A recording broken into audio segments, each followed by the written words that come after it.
Discuss करेंगे। अब देखिए, भारत के पर्वत जो है वो भारत के बहुत बड़े हिस्से पर नहीं है। भारत के 10.6% हिस्से पर भारत में पर्वत है। 10.6% हिस्से पर क्या है? भारत में पर्वत है। और यही बात करें पहाड़ों की तो पहाड़ है 18.5%, 18.5%। जबकि बात करें पठार की तो 27.7% भारत में पठार पाए जाते हैं। क्या पाए जाते हैं? पठार। इस तरह से दोस्तों अगर हम इन सबको जोड़े तो कितना हो जाता है? ये जोड़ते हैं तो 28 29 हो जाता है और 9 7 16, ये आपका लगभग 56-57% के आसपास रहता है। इसीलिए 43% जो बच जा रहा है आपका, वो जो बच रहा है वो क्या बच रहा है पता है आपको? मैदान बच रहा है। क्या बच रहा है? मैदान। ठीक है ना? आपको ये बात ध्यान रखनी है। ठीक है ना? मैंने क्या क्या बताया? 10.6% जो है वो पर्वत है, 18.5% जो है वो क्या है? पहाड़ है। क्या है? पहाड़ है, ये पर्वत है आपका। और 27.7% भाग पर जो है वो क्या है? पठार है। क्या है? पठार। इस तरह से भारत में इनका विस्तार है, आपको याद रखना है। और पर्वत और पहाड़ मिला के जो है 29.1 समथिंग, 3 भी कह सकते हैं, 1 भी कह सकते हैं। इस तरह से आपका पर्वत और पहाड़ का विस्तार है। अब दोस्तों एक कंफ्यूजन हो रहा होगा, किन्हें कहते हैं पर्वत, किन्हें कहा जाता है पहाड़ और किन्हें कहा जाता है पठार। तो याद रखेंगे, जिसकी ऊंचाई 1000 मीटर प्लस होती है, 1000 मीटर से प्लस होती है, उसको कहा जाता है पर्वत। क्या कहा जाता है? पर्वत। और जिसकी ऊंचाई 1000 मीटर से कम, 1000 मीटर से कम हो लेकिन 200 मीटर से अधिक हो, 200 मीटर से अधिक हो, इसको कहा जाता है पहाड़। क्या कहा जाता है? पहाड़। और जिसकी ऊंचाई 200 मीटर से कम होती है दोस्तों, 200 मीटर से कम होती है, उसको कहते हैं पठार। उसको क्या कहते हैं? पठार। तो ये बात उम्मीद करता हूं आपको समझ में आ गई होगी। और एक इंपॉर्टेंट बात है, आपको समझना बेहद जरूरी है, किन्हें पर्वत, किन्हें पहाड़ और किन्हें पठार कहते हैं, ये आपको आना ही चाहिए दोस्तों। ठीक है? क्योंकि ये इंपॉर्टेंट बात है। आइए आगे डिस्कस करते हैं। देखिए, भारत में जो पर्वत है, पर्वत ये 2 भागों में हम पढ़ सकते हैं इनको। एक उत्तरी पर्वत श्रृंखला पढ़ेंगे, दूसरा हम लोग मध्य एवं दक्षिण भारत पर्वत श्रृंखला पढ़ेंगे। मध्य एवं दक्षिण भारत श्रृंखला पढ़ेंगे। देखिए, मध्य में ये सारे पर्वत श्रृंखला और दक्षिण भारत पर्वत श्रृंखला में ये सभी आ जाते हैं। ठीक है? आपको याद रखना है, ये अरावली है, ये विंध्याचल है, ये सतपुड़ा है आपका, ये पश्चिमी घाट पूरा हो जाता है और ये इधर आपका पूर्वी घाट हो जाता है। तो इस तरह से हम इन सबके बारे में डिस्कस करने वाले हैं। तो ध्यान पूर्वक वीडियो को देखते रहिए। हो सके तो पेन कापी लेके बैठिए, ताकि हर एक पॉइंट आप जो आपको लगे कि ये मेरे लिए इंपॉर्टेंट है वो नोट करते रहिए, और मैं भी बताता रहूंगा आपके लिए कौन बेहद इंपॉर्टेंट है। आइए सबसे पहले बात करते हैं उत्तरी पर्वत श्रृंखला की। भारत की उत्तरी सीमा पर स्थित हिमालय पर्वत युवा एवं विश्व का सबसे नवीन मोड़दार पर्वत है। विश्व का सबसे नवीन मोड़दार पर्वत है, क्योंकि हिमालय पर्वत की उत्पत्ति जो है वो टेथिस सागर के स्थान पर हुई है। और टेथिस सागर के स्थान पर उत्पत्ति होने के पीछे कारण है कि प्लेट विवर्तनिक सिद्धांत, प्लेटों के खिसकने से एक प्लेट दूसरे प्लेट पे चढ़ जाने के कारण जो है हिमालय पर्वत की उत्पत्ति है। दोस्तों आप लोगों को प्लेट क्या होता है? खाने वाला कोई प्लेट नहीं है, एक खाने वाला कोई प्लेट नहीं है। ये प्लेट जो है धरती के अंदर जो तरल अवस्था है धरती का रूप, वो इनर मेंटल और आउटर कोर के बीच जो है तरल अवस्था में जो धरती का भाग है, उसी के ऊपर ये प्लेटें क्या हो रही हैं? तैर रही हैं। उसी के ऊपर प्लेटें ये तैर रही हैं, जो कि आपका कोर है ना, कोर, वो आउटर कोर, ऊपरी कोर और निचला मेंटल दोनों जो है द्रव अवस्था में है। किस अवस्था में है? द्रव अवस्था में है। और उसी पर ये तैर रहे होते हैं प्लेट। और दुनिया जो है मुख्य रूप से 7 प्लेटों पर विद्यमान है। कितना है? 7 प्लेटों पर विद्यमान है। पूरी की पूरी धरती। उन्हीं प्लेट में से 2 प्लेट, यूरेशियन और ऑस्ट्रेलियन प्लेट जो है आपस में टकराए और एक दूसरे के ऊपर चढ़ जाने के कारण हिमालय पर्वत की उत्पत्ति हुई है। ये एक भूसंतति है। क्या है ये? भूसंतति या प्लेट विवर्तनिक सिद्धांत। दोस्तों ये बात उम्मीद करता हूं आपको समझ में आ गई होगी कि प्लेट क्या है, कोई खाने वाला प्लेट नहीं है। आइए डिस्कस करते हैं आगे। देखिए, अगर हम बात करते हैं आयु के आधार पर पर्वतों का विभाजन करें आयु के बेस पर, तो इसमें बृहद हिमालय या महान हिमालय के रूप में हम देख सकते हैं, लघु हिमालय या मध्य हिमालय के रूप में देख सकते हैं, और सबसे नवीन जो है वो शिवालिक हिमालय है। सबसे नवीन कौन है? शिवालिक हिमालय है। दोस्तों आप देख सकते हैं इस कलर से जो है आपका ब्लू लाइन दिख रहा होगा, ब्लू कलर से, ये आपका महान हिमालय या बृहद हिमालय की सूची में आता है, जबकि इसके निचला वाला भाग मध्य हिमालय या लघु हिमालय में आता है, और सबसे लास्ट में जो आता है वो हमारा शिवालिक हिमालय है। ओके, तो महान हिमालय में ही सर्वोच्च चोटियां हैं दोस्तों, तो ये बात याद रखिएगा, चाहे धौलागिरी हो, चाहे आपका माउंट एवरेस्ट हो, चाहे केटू हो, चाहे कंचनजंगा हो, सभी के सभी महान हिमालय की सूची में आते हैं, मतलब उसी की श्रेणी में आते हैं। ये बात आपको ध्यान रखना है, क्योंकि इसकी एवरेज ऊंचाई 6100 मीटर है। कितनी है? 6100 मीटर इसकी एवरेज ऊंचाई है। बात करें इसका निर्माण कब हुआ था, तो 25 से 40 मिलियन वर्ष पहले, यानी 2.5 करोड़ से लेके 4.0 करोड़ वर्ष पहले जो है हिमालय पर्वत की जो है भूसंतति से उत्पत्ति हुई है हिमालय पर्वत। और किसके स्थान पर हुई है? टेथिस सागर के स्थान पर। किसके स्थान पर? टेथिस सागर के स्थान पर। तो याद रहेगा आपको। विश्व में सबसे ऊंची चोटी माउंट एवरेस्ट जो है 8,848 मीटर, जिसे सागर माथा कहते हैं, और इसे तिब्बत में चोमोलुंगमा भी कहते हैं। तो दोस्तों याद रखेंगे, तिब्बत में से चोमोलुंगमा और नेपाल वाले इसे सागर माथा के रूप में जानते हैं, ठीक है ना। और ये हिमालय पर्वत की सबसे ऊंची चोटी है, आपको ये बात ध्यान रखनी है। चलिए आगे बात करते हैं। अब बात करते हैं लघु हिमालय व शिवालिक हिमालय की। लघु हिमालय व शिवालिक हिमालय की। तो लघु हिमालय व शिवालिक हिमालय में अगर देखते हैं तो शिवालिक हिमालय सबसे नवीन पर्वत श्रृंखला है, और यह पर्वत का बाह्य भाग है। क्या भाग है? बाह्य भाग है, और हिमालय पर्वत के दक्षिण में यह विद्यमान है, और यह सबसे नवीन श्रेणी है। याद रखिएगा, 2 से 5 मिलियन वर्ष पहले इसकी उत्पत्ति मानी जाती है। 2 से 5 मिलियन वर्ष पहले। और उससे पहले अगर बात करेंगे तो हिमालय पर्वत के लघु हिमालय या मध्य हिमालय की उत्पत्ति मानी जाती है, जो शिवालिक और बृहद हिमालय के बीच या महान हिमालय के बीच आता है। आप देख सकते हैं फिगर में, ये वाला हिस्सा जो है ये लघु हिमालय या मध्य हिमालय का हिस्सा है। आप लोग कमेंट करके बताएंगे कि लघु हिमालय की एज क्या है। लघु हिमालय की एज क्या है, इसीलिए मैंने इसमें बताया नहीं है कि लघु हिमालय की एज क्या है। आइए, नदियों के आधार पर अगर हम देखें तो इसे 4 भागों में बांटा जा सकता है। एज के अनुसार 3 भाग हम लोग देखे हैं, बृहद हिमालय, लघु हिमालय व शिवालिक हिमालय। लेकिन अगर हम नदियों के आधार पर देखेंगे तो 4 भागों में हम हिमालय को बांट सकते हैं। बात करेंगे वो 4 भाग कौन कौन से होंगे, तो एक भाग होगा आपका पंजाब हिमालय, एक भाग होगा आपका पंजाब हिमालय, दूसरा होगा आपका कुमायूं हिमालय, कौन सा होगा? कुमायूं हिमालय, और तीसरा होगा आपका नेपाल हिमालय, और चौथा होगा आपका असम हिमालय। इस तरह से आपके ये 4 भाग हो जाते हैं, किसके आधार पर? नदी के आधार पर हिमालय के भाग। आइए एक एक को डिस्कस करते हैं। पंजाब हिमालय जो है ये 560 किलोमीटर में फैला हुआ है। कितने में फैला हुआ है? 560 किलोमीटर रेंज में फैला हुआ है, और इसे जो है अलग करती है सिंधु व सतलज नदियां।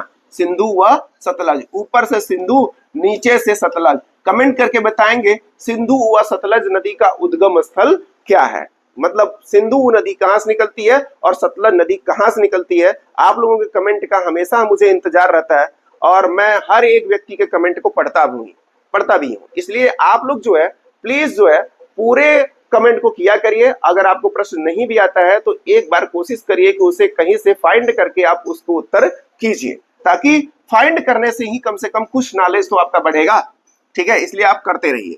पंजाब हिमालय की ऊंचाई और चौड़ाई अन्य सभी हिमालय क्षेत्र से सबसे ज्यादा है। देखिए पंजाब हिमालय सबसे ज्यादा लंबा व चौड़ा, देखिए सिर्फ चौड़ा की बात करें, लंबा नहीं, लंबा तो आपका नेपाल हिमालय सबसे लंबा हो जाएगा, ठीक है ना।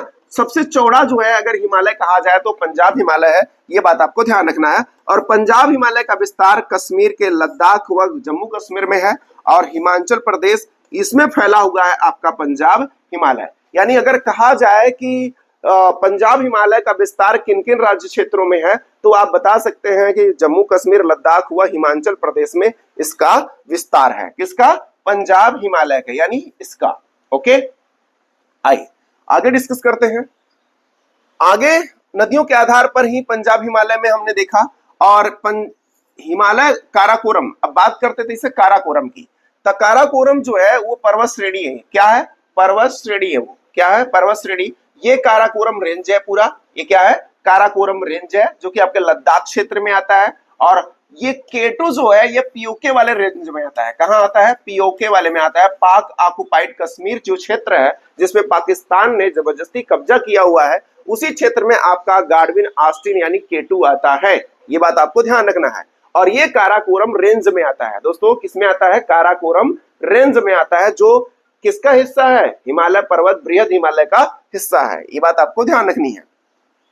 इसी पर्वत श्रेणी में भारत का सर्वोच्च गाडविन ऑस्टिन हो गया आपका, और 8,611 मीटर लेंथ की अगर बात करेंगे इसकी, तो 8,611 मीटर ऊंचा आपका केटू पर्वत है। देखिए दोस्तों याद रखिएगा, 8,848 मीटर माउंट एवरेस्ट का है, 8,611 इसका है। जबकि कंचनजंगा की बात करेंगे तो 8,597 मीटर है। कितना है? 8,597 मीटर। ये विश्व की तीसरी सर्वोच्च चोटी है कंचनजंगा, जो कि आपका सिक्किम राज्य में स्थित है। कहां है? सिक्किम में स्थित है। तो ये बात आपको याद रखना है। काराकोरम पर्वत को पहले कृष्णागिरी के नाम से जाना जाता था। तो ये भी बात आपको याद रखना है कि काराकोरम को पहले किस नाम से जानते थे? तो कृष्णागिरी के नाम से उसे जाना जाता था। चलिए आगे बात करते हैं हम लोग लद्दाख पर्वत श्रृंखला। किसकी बात करते हैं? लद्दाख पर्वत श्रृंखला। देखिए काराकोरम के तुरंत बाद कौन सी पर्वत श्रृंखला है? लद्दाख पर्वत श्रृंखला है। कौन सी है? लद्दाख पर्वत श्रृंखला है। विश्व की सबसे ज्यादा तीव्र ढाल वाली चोटी राखपोशी जो है वो कहाँ स्थित है? लद्दाख में स्थित है दोस्तों। याद रखिएगा, राखपोशी कहाँ है? इसी लद्दाख पर्वत श्रृंखला के अंतर्गत आती है। तो ये बात भी आपको ध्यान रखना है। आगे है जास्कर, पंजाब हिमालय में स्थित है जास्कर पर्वत श्रेणी। यानी लद्दाख के जस्ट नीचे कौन सी है? जास्कर पर्वत श्रृंखला है। कौन सी है? लद्दाख पर्वत श्रृंखला के नीचे जास्कर पर्वत श्रृंखला है, और उसी के जस्ट नीचे पीर पंजाल श्रृंखला है। दोस्तों याद रखेंगे आप लोग कि सबसे पहले काराकोरम, फिर लद्दाख है, फिर जास्कर, और लास्ट में आपका पीर पंजाल पर्वत श्रृंखला है। तो ये बात आपको ध्यान रखना है। और सबसे लंबी पर्वत श्रृंखला की बात करेंगे, हिमालय पर्वत श्रृंखला की, हिमालय की सबसे लंबी पर्वत श्रृंखलाओं की बात करेंगे, तो वो आपका पीर पंजाल श्रृंखला है। तो ये बात आपको ध्यान रखनी है। और याद रखेंगे, वेरी वेरी इंपॉर्टेंट, सिंधु नदी लद्दाख पर्वत श्रेणी और जास्कर पर्वत श्रेणी के बीच होते हुए बहती है। तो यानी याद रखेंगे आप, ये देखिए लद्दाख व पीर ये जास्कर, लद्दाख व जास्कर के बीच सिंधु नदी ऐसे बहते हुए पाकिस्तान में जाती है। अब पाकिस्तान में जहां प्रवेश करती है उसे दर्दिस्तान कहते हैं, और भारत से जहां पाकिस्तान में इंटर करती है उसे गिलगित कहते हैं। तो ये बात आपको याद रखना है। और एक बात और याद रखना है दोस्तों, कि जहां से तिब्बत से भारत में प्रवेश करती है उसको दामचोक कहते हैं। क्या कहते हैं? दामचोक। तो प्लीज आप लोग सिंधु नदी का उद्गम स्थल जरूर कमेंट करके बताएंगे, सिंधु नदी कहां से निकलती है। ठीक है, आगे बढ़ते हैं हम लोग।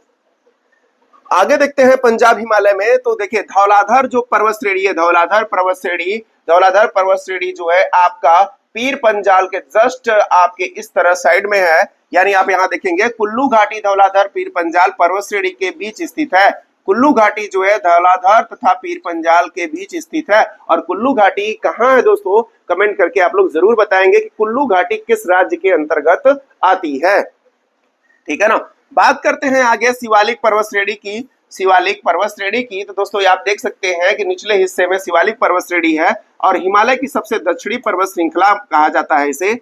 और काराकोरम लद्दाख जास्कर पर्वत श्रृंखला वाला ट्रांस हिमालय के नाम से जाना जाता है। किस नाम से जाना जाता है? ट्रांस हिमालय के नाम से जाना जाता है। तो दोस्तों याद रखेंगे, काराकोरम हो, चाहे लद्दाख हो, चाहे जास्कर हो, इन सब जो पर्वत श्रृंखला है, ये काराकोरम लद्दाख जास्कर, इसको कहा जाता है ट्रांस हिमालय। दोस्तों क्या कहा जाता है?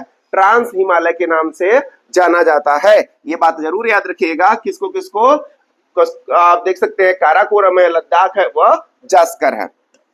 पीर पंजाल धौलाधर पर्वत श्रृंखला को लघु हिमालय की श्रेणी में रखा जाता है। पीर पंजाल व धौलाधर ये दोनों को लघु हिमालय की सूची में रखा जाता है। और इसी के बाद जस्ट आपका कौन हो जाता है? शिवालिक हिमालय हो जाता है। ठीक है, आगे बात करें, इसी पंजाब हिमालय में जाफरान की खेती की जाती है। जाफरान के फूल से ही प्राप्त होता है केसर। क्या प्राप्त होता है? केसर। जैफरॉन जो होता है उसी से प्राप्त होता है केसर, उसी के पुष्प से प्राप्त होता है हमको केसर। तो ये बात याद रखिएगा। आपने जरूर पढ़ा होगा कि जाफरान की जो खेती की जाती है वो किसके लिए की जाती है?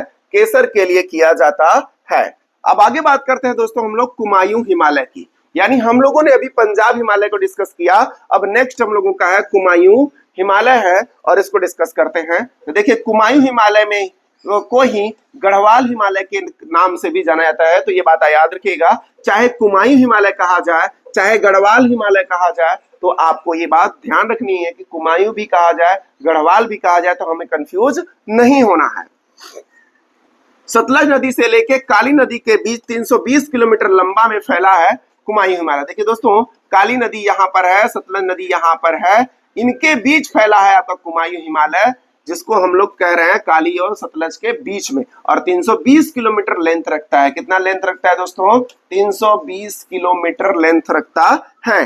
बात करें हिमालय क्षेत्र में, उत्तराखंड में यह फैला हुआ है, यानी कुमायूं हिमालय का सबसे अधिक विस्तार जो है वो उत्तराखंड राज्य में है। तो ये भाई बात आपको याद रखना है। और कुमायूं हिमालय की जो सबसे ऊंची चोटी है वो नंदा देवी है, 7,817 मीटर है दोस्तों। तो ये बात आपको ध्यान रखनी है कि कुमायूं हिमालय की सबसे ऊंची चोटी कौन सी है, तो वो नंदा देवी है, 7,817 मीटर। आप लोग कमेंट करके बताएंगे, अभी पढ़ के आए हैं पंजाब हिमालय की सबसे ऊंची चोटी कौन सी है। बात करते हैं आगे, बद्रीनाथ, केदारनाथ, गंगोत्री, यमुनोत्री, ये कुमायूं हिमालय के अंतर्गत ही आती है दोस्तों। बद्रीनाथ, केदारनाथ, यमुनोत्री, गंगोत्री, ये सभी जो है आपके कुमायूं हिमालय के अंतर्गत ही आते हैं। बात करें गंगा, यमुना, रामगंगा नदियों का उद्गम स्थल, तो कुमायूं हिमालय से ही नदियों का उद्गम स्थल होता है। गंगा, यमुना और रामगंगा जैसी नदियों का उद्गम भी कहां से होता है? कुमायूं हिमालय के अंतर्गत से होता है। तो ये बात आपको ध्यान रखनी है।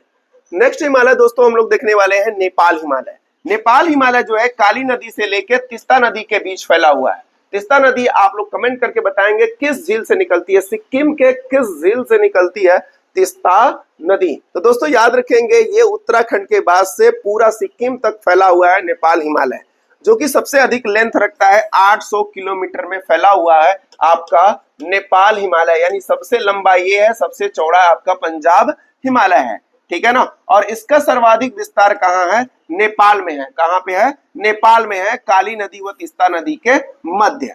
ये कुमायूं हिमालय की अपेक्षा अधिक ऊंचा है, यह कुमायूं हिमालय की अपेक्षा अधिक ऊंचा है, क्योंकि इसी में तो सर्वोच्च चोटी पाई जाती है दोस्तों। माउंट एवरेस्ट जो है कहाँ पाई जाती है? नेपाल में पाई जाती है। तो सबसे अधिक ऊंचा भी है ये, क्योंकि माउंट एवरेस्ट इसी में है। इसी हिमालय क्षेत्र में धौलागिरी, अन्नपूर्णा, मकालू, कंचनजंगा इसी पर्वत श्रृंखला के अंतर्गत आती है। किसके अंतर्गत? इसी पर्वत श्रृंखला के अंदर धौलागिरी, अन्नपूर्णा, मकालू, कंचनजंगा, माउंट एवरेस्ट सब इसी के अंतर्गत आते हैं। और इसमें जो है आपका केटू वगैरह और इसमें आपका नंदा देवी जैसे आपके शिखर आते हैं। कंचनजंगा भारत की दूसरी सबसे ऊंची चोटी है, जिसका विस्तार भारत के सिक्किम और नेपाल राज्य में है। तो ये हम लोग डिस्कस कर चुके हैं। आइए आगे बात करते हैं हम लोग लास्ट हिमालय, असम हिमालय की। असम हिमालय जो है 500 किलोमीटर में फैला है और तीसरा सबसे लंबा है। बात करते हैं तीस्ता नदी से लेके ब्रह्मपुत्रा नदी तक, तीस्ता नदी से लेके ब्रह्मपुत्रा नदी तक जो है आपका असम हिमालय फैला हुआ है। तो दोस्तों आप लोग कमेंट करके बताएंगे ब्रह्मपुत्रा नदी भारत में किस दर्रे से प्रवेश करती है? किस दर्रे से प्रवेश करती है, ये आप लोग कमेंट करके बताएंगे।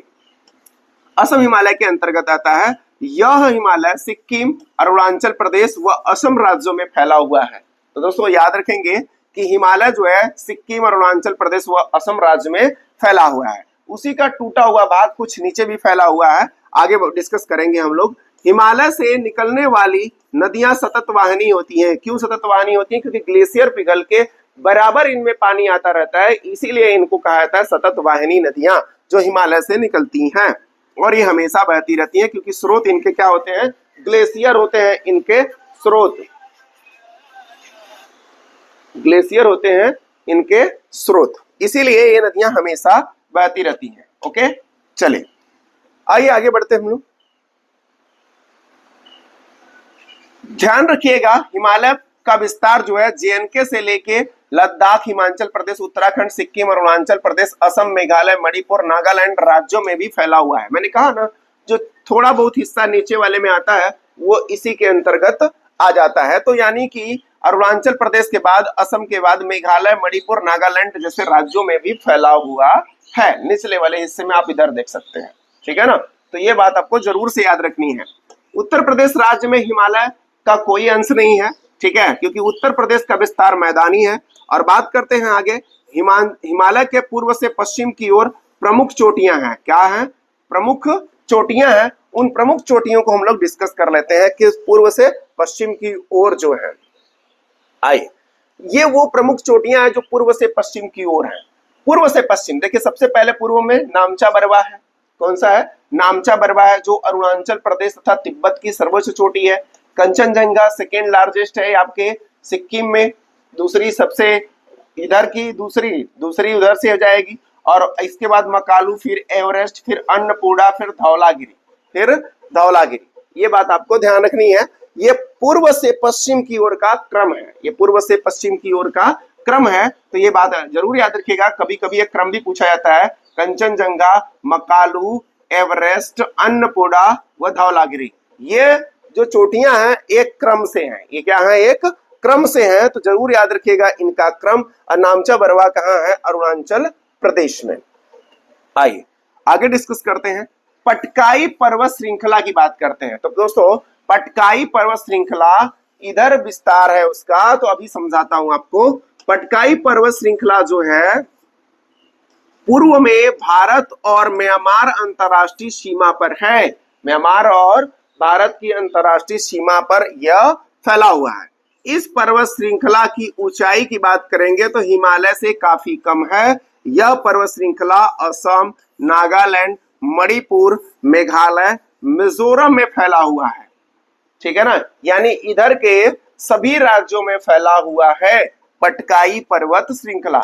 अब पटकाई पर्वत श्रृंखला के अंतर्गत जो है 3 भाग हैं इसके। कितने भाग हैं? 3 भाग हैं, जिसमें एक भाग का नाम है पटकाई बुम, दूसरे भाग का नाम है गारो खासी जयंतिया, और तीसरे भाग का नाम है लुसाई की पहाड़ियां।